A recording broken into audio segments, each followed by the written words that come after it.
Good day, everyone. I am Angelo Joaquin C. Ascan, and today I'll be discussing the nature of radio as a communication medium. Here are the main topics we'll cover: the basics of what radio is, a look at its history, its presence and influence in the Philippines, its role in communication, and how it's evolving in the digital age. So, what is radio?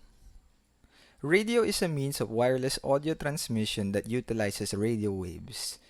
The radio system consists of a transmitter and a receiver, which allows information to travel across distances without physical connections.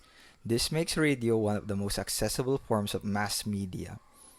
As described by Scret, Vet, and Sterling, radio waves transmit audio through continuous sine waves, which is a fascinating technology that has transformed communication. While radio has different applications in the field, for this presentation, we will focus on it as a medium of communication. Now let's look at the history of radio. The history of radio dates back to December of 1906 when Reginald Fessenden successfully transmitted the first voice signals from Brant Rock, Massachusetts. By 1908, Charles Harold was broadcasting regularly scheduled radio programs.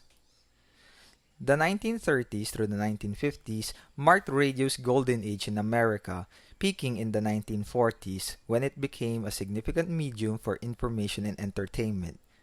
Similarly, this period was also the golden age of radio worldwide, until the TV replaced it as the primary medium, as it offered both audio and visual means of transmission. Now let's talk about radio in the Philippines. This first started in June of 1922 with the establishment of KZKZ. This station is owned by Henry Herman Sr., the owner of the electrical supply company in Manila. However, radio has also faced challenges, such as during martial law when then-President Ferdinand Marcos Sr. shut down all media organizations including radio stations. Even so, radio became essential for providing news, especially to remote areas where there is little to no electricity. In fact, it is due to this so-called alternative press that the Marcos dictatorship collapsed following the 1986 People Power Revolution. Today, DZRB-AM holds the title as the oldest continuously operating station in the country. It first aired on May 1st, 1933 and is also known as RP1 News Today. This station is owned and operated by the Presidential Broadcast Service. Now, let's look at the role of radio in communication. Radio is one of the most cost-effective means of reaching vast audiences, especially in areas with limited access to other media such as TVs or social media or internet. In fact, UNESCO recognizes radio's role in creating a platform for diverse voices and building connections across different communities. As a trusted medium, radio has remained a vital source of information, particularly during times of crisis.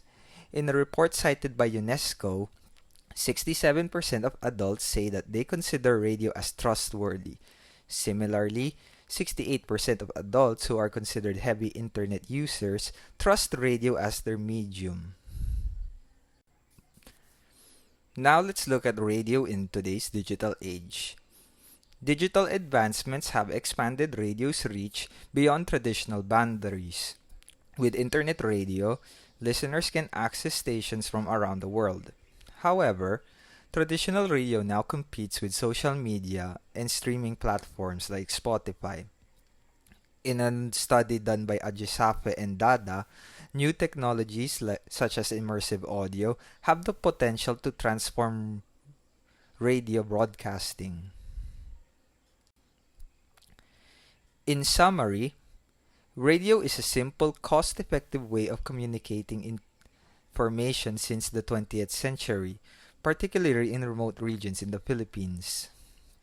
While it faces competition from modern digital media, radio has shown resilience by adapting to new technologies to serve as a trusted source of information. Now, let's reflect on these guide questions.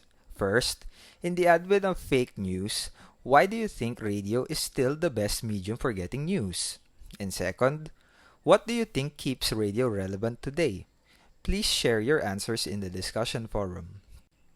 And here are the references I used, which you can also check out. Thank you for your attention.